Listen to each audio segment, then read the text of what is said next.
We're at CBC 2026, showing off the latest rendition of the oil system. We started developing the oil system in 2019, and it's evolved a lot since then.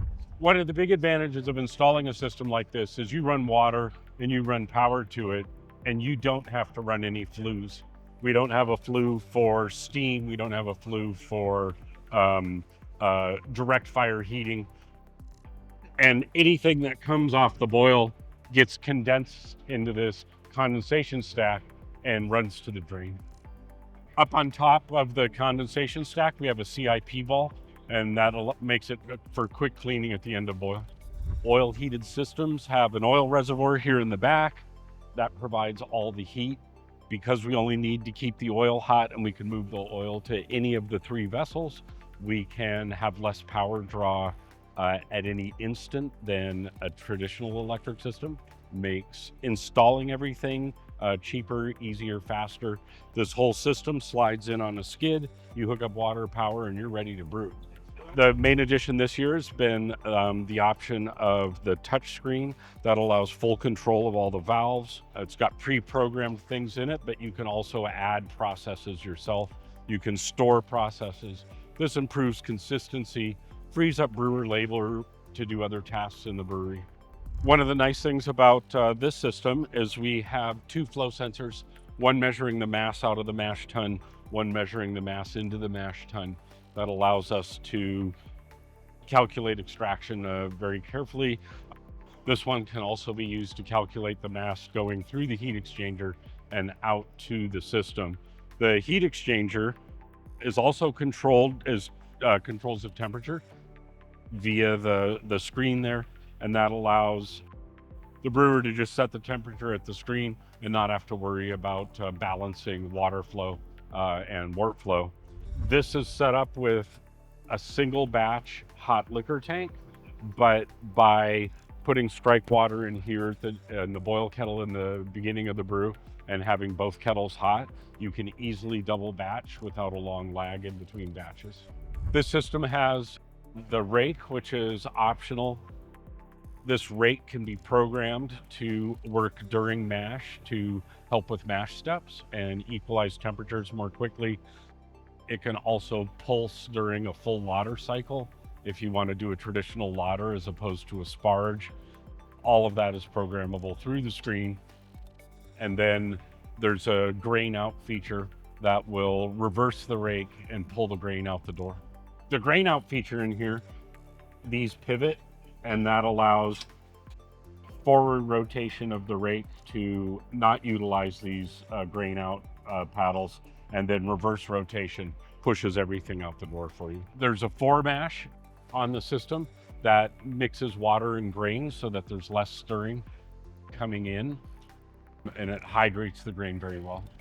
These are traditional butterfly valves, so these are standard butterfly gaskets, but these are air actuated.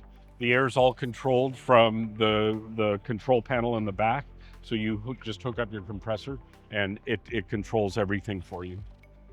At any point, you can turn on and off pumps and valves so that you can do non-standard operations at any point in the process. The system has 3 pumps. There's a small one in the back that circulates oil through the jackets. The jackets on these systems are in the walls and the floor, so you can start heating things as soon as the floor is wet. Speeds up the brewing process, makes life a lot easier. Because you can control the temperature of the oil, you have no scorching issues at all like you do with a traditional electric system. I typically run my oil about 160 or 170 centigrade. One of the advantages of this oil system is because the jackets tanks are very thin. There's very little thermal mass in the jacket, so when you shut off the heat, the tank starts to cool. That's good for trying to end boil and not have thermal coast going on for a long period after boil. And that works out real well for a nice vigorous boil without any scorching or protein deposition on the walls. The very thin jackets that we use to hold the oil are dimpled, so there's very little volume in them. The dimples make the oil turbulate so that we get better thermal transfer efficiency, but also less thermal mass. The less thermal mass allows the tanks to cool easier when the thermostat shuts off the tank. We have the hot liquor pump here. This moves hot water around the system.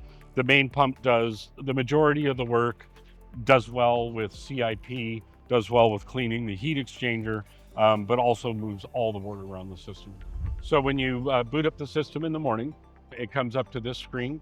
You can brew CIP, you can store a pre-programmed process or change the system settings. So normally you would go in and brew first.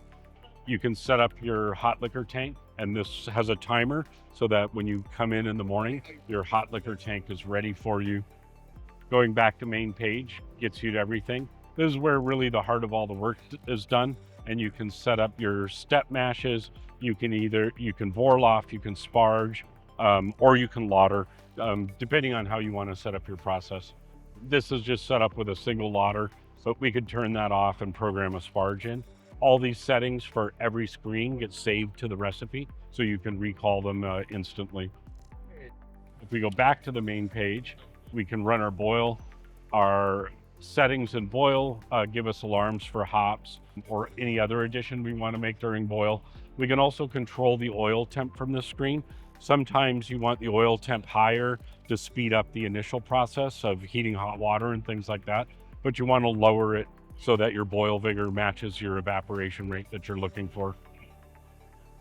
Go back here to the main page. After boil, we've got whirlpool, knockout, and grain out settings. That gets us through the end of the process. The knockout settings allow us to set the temperature.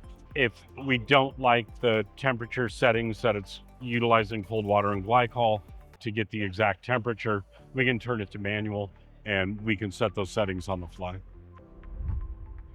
If you're ever wondering if a valve is open or closed, there's an indicator on it.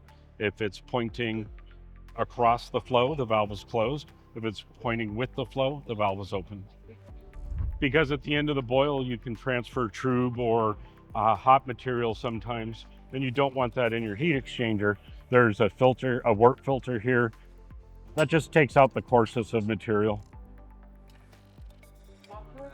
And it's easy to clean, super fast, catches the coarsest of the materials, and helps you keep your heat exchanger clean so that you don't have to disassemble it as often.